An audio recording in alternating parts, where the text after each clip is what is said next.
সামনে তো ভালোবাসা দিবস, 14ই ফেব্রুয়ারি নামে বাংলাদেশে যা হয় ইসলাম কি সেটা সাপোর্ট করে?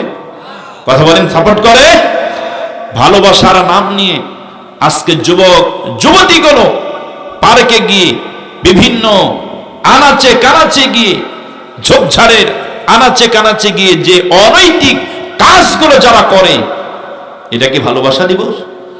জোরে বলুন। নাকি এটা লুচ্চা দিবস? আমরা কোনটা বলবো? প্রিয় ভাই, আপনারা সাবধান। আপনাদেরই ছেলে, আপনাদেরই মেয়ে, আমাদেরই একজন ভাই, আমাদের একজন বোন এই কাজগুলো করবে। 14ই ফেব্রুয়ারি সামনে আসছে। আজকে 10ই ফেব্রুয়ারি চলে গেল। এই যে 2-3 মিনিট পরেই 11ই ফেব্রুয়ারি শুরু হবে। সামনের 14ই ফেব্রুয়ারি আপনার ছেলেকে, আপনার মেয়েকে বাড়িতে রাখার দায়িত্ব আপনার। কেউ প্রাপ্তবয়স্ক কোনো ছেলে মেয়েকে বাইরে বের হতে দিবেন না আপাতত 14ই ফেব্রুয়ারিতে। ঠিক না কথা বলুন? ভালোবাসা কাকে দেখাবেন? ভালোবাসার নামে এই অনৈতিক কাজ আমার সোনার বাংলাদেশে আমরা হতে দেব না। ঠিক না কথা বলুন? এতদিন যা হয়েছে হয়েছে।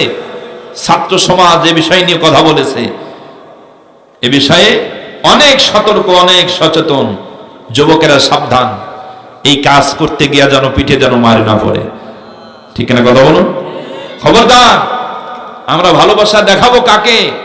আমার রসুলকে ভালোবাসা দেখাবো, যেই রসুল কিয়ামতের দিন লক্ষ লক্ষ মানুষের সামনে দাঁড়ায়া আপনাকে আমাকে সুপারিশ করে আল্লাহর জান্নাতে পর্যন্ত পৌঁছায় দিবে। জোরে বলুন সুবহানাল্লাহ। সেই রসুলকে ভালোবাসা দেখাবো। শুধু তাই নয়, আমার মাকে ভালোবাসা দেখাবো, আমার বাবাকে ভালোবাসা দেখাবো, যেই মায়ের পায়ের নিচে আমার জান্নাতটা ফিট করে রেখেছেন আমার আল্লাহ। সুবহানাল্লাহ বলেন। সেই মাকে ভালোবাসা দেখান। সেই মায়ের খবর নাই, গার্লফ্রেন্ডের জন্য যুবক পাগল হয়ে গেছে।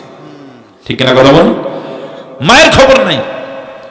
মা আজকে মানুষের বাড়িতে কাজ করতেছে, আর তুমি যুবক মায়ের টাকা নিয়ে প্রেমিকার পিছনে দৌড়াচ্ছ। এরকম হয় কি হয় না? জোরে বলুন, হয় কি হয় না? রসুল বললেন, রসুলকে সাহাবায়ে কেরাম প্রশ্ন করলেন, ইয়া রাসূলুল্লাহ, খেদমত করব কার? রসুল বললেন, উম্মুকা, তোমার আমার। সাহাবী আবার প্রশ্ন করলেন, ইয়া রাসূলুল্লাহ, সুম্মা মান, তারপরে কার? রসুল বললেন, উম্মুকা, তোমার আমার। রসুলের সাহাবী আবার প্রশ্ন করলেন, ইয়া রাসূলুল্লাহ, সুম্মা মান, তারপরে খেদমত করব কার? রসুল বললেন, উম্মুকা, তোমার মার। 3 বার হয়ে গেল। চতুর্থবারের বার আবার সাহাবী যখন প্রশ্ন করলেন, সুম্মা মান ইয়া রাসূলুল্লাহ, তারপরে খেদমত করব কার? চতুর্থবার আল্লাহ পাকের হাবিব নিজে বলেছেন, আবুকা, তোমার পিতার। তার মানে চতুর্থবারে পিতার কথা বর্ণনা করে আল্লাহ নবীজি 3 বার বৃদ্ধি করে মায়ের সম্মানটা আল্লাহ পাক বৃদ্ধি করে দিয়ে দিলেন। আমার প্রিয় বন্ধুগণ, এই জন্য মাকে ভালোবাসা দেখাবো, আমার বাবাকে ভালোবাসা দেখাবো, যেই বাবা কত পরিশ্রম করে আপনাকে আমাকে পৃথিবীর জমিনে লালন পালন করেছেন, মানুষের মতো মানুষ বানাইছে, লক্ষ লক্ষ টাকার সম্পদ আমার পিছনে ব্যয় করেছে। সেই বাবাকে আমি ভালোবাসবো, সেই বাবাকে আমি ভালোবাসা দেখাবো, সেই মাকে ভালোবাসা দেখাবো, আর ভালোবাসা দেখাবো আখিরাতের কান্ডারি যিনি হবেন, পরপারের পারের পাথিক যিনি হবেন, তিনি আর কেউই নয়, তিনি হলেন আপনার আমার নবী জনাবে মুহাম্মাদুর রাসূলুল্লাহ। সকলেই বলি সাল্লাল্লাহু আলাইহি ওয়াসাল্লাম। মন যদি দিতে হয় নবীকে দিও, আহা প্রেম যদি দিতে হয় নবীকে দিও। তোমার কষ্ট যাতনা যিনি সইতে পারে না, তোমার কষ্ট যাতনা যিনি সইতে পারে না, আহা ওই নবীজির মহাব্বতে বিরাদ পড়িও। মন যদি দিতে হয়, একটু জোরে বলবেন না ভাই?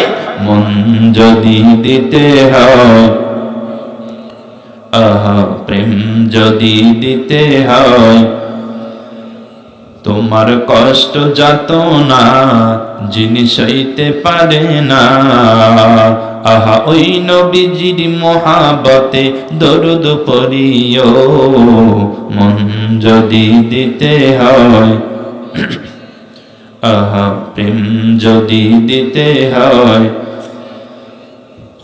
জাহান্নামের গেইটে তাকে পাওয়া যাইবে, হায় হায় চোখ মোবারকের পানি সরতে থাকিবে, জাহান্নামের গেইটে তাকে পাওয়া যাইবে, হায় হায় চোখ মোবারকের পানি সরতে থাকিবে, জানের চেয়ে বেশি তাকে, জানের চেয়ে বেশি তাকে ভালোবাসিও, মন যদি দিতে হয়, আহা প্রেম যদি দিতে হয়, তোমার কষ্ট যাতনা যিনি সইতে পারে না, তোমার কষ্ট যাতনা যিনি সইতে পারে না, আহা ওই নবীজির মহাবতে দরুদ পড়িও, মন যদি দিতে হয়